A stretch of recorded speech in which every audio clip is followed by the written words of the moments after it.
भी ना थोड़ा सा 3 इंच में 4 इंच में हमें स्पेस चाहिए मैगजीन में, हमने इनका वो ऐड देना है, तो आप इनका ऐड यहाँ पे एडजस्ट करो। और आप यकीन करें उन्होंने मुझसे उसकी फीस भी नहीं चार्ज की। ये तो एक मदद हो गई कि आपके काम आसान कर देते हैं मोकलात। और भी किस किस तरह की मदद वैसे करते हैं नॉर्मली जो मोकलात होते हैं? तो मदद मोकलात करते हैं, जिन्नात नहीं करते। मोकल जिन एक ही चीज़ है, फरिश्ते भी हो सकते हैं, मोकलात जिन्नात भी हो सकते हैं। ये ज़रूरी नहीं है कि वो जिन ही हो, मोकलात फरिश्ते भी होते हैं, मोकलात में जिन भी होते हैं। अब आपकी गैप से कौन मदद कर रहा है ये आपके लिए जज करना बड़ा मुश्किल हो जाता है, डायग्नोज करना या उसको आइडेंटिफाई करना कि ये मखलूक कौन सी थी जिसने मेरी मदद की है।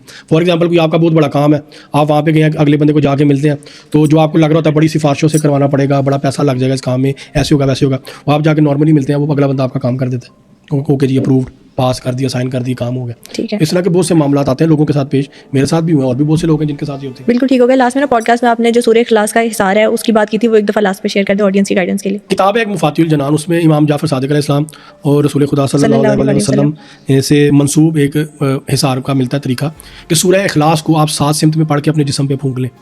कि आपने 3 दफ़ा पढ़ के सूरह इखलास को अपने दाएं तरफ फूंक लेना, फिर 3 दफ़ा पढ़ के बाएं तरफ फूंकना, फिर 3 दफ़ा पढ़ के अपने सामने फूंकना, फिर 3 दफ़ा पढ़ के अपने पीछे फूंकना, फिर 3 दफ़ा पढ़ के अपने ऊपर फूंकना, फिर 3 दफ़ा पढ़ के नीचे, और आखिर में 3 दफ़ा पढ़ के सूरह इखलास को अपने जिस्म पे आप फूंक लें। ये आपको हर तरफ से सूरह इखलास का हिसार हो जाता है। और इस हिसार से अल्हम्दुलिल्लाह आप हर तरह के नुकसान और हर तरह की नागहानी आफत, हादसे से और बलाओं से आप बच जाते हैं, महफूज रहते हैं। और अगर आप ये हिसार करते हुए जब भी आपने 3-3 दफ़ा सूरह इखलास पढ़नी है, अगर आप सूरह इखलास को एक सांस में पढ़ें तो वो और ज़्यादा स्ट्रॉन्ग हो जाएगा। जिस चीज़ को, जिस लफ्ज़ को, जिस जिक्र को एक सांस में कंप्लीट किया जाए, उसकी इंटेंसिटी, उसकी डोज, उसकी पावर जो है वो इंक्रीज हो जाती है। बिल्कुल ठीक हो गया। Thank you so much for guidance doctor Farooq, और थैंक यू सो मच आपने आज की जो पॉडकास्ट है उसमें ब्लैक मैजिक और जिन्नात से रिलेटेड जिन बातों को मिथ समझा जाता है उन पर भी थोड़ी सी क्लैरिटी दी, और जो आपके साथ पैरानॉर्मल एक्सपीरियंसेस हुए हैं, जो केसेस आपने टैकल किए, उनके थ्रू क्या क्या ऑडियंस को गाइडेंस मिल सकती है, वो भी हमारे साथ शेयर किया। Thank you so much for coming.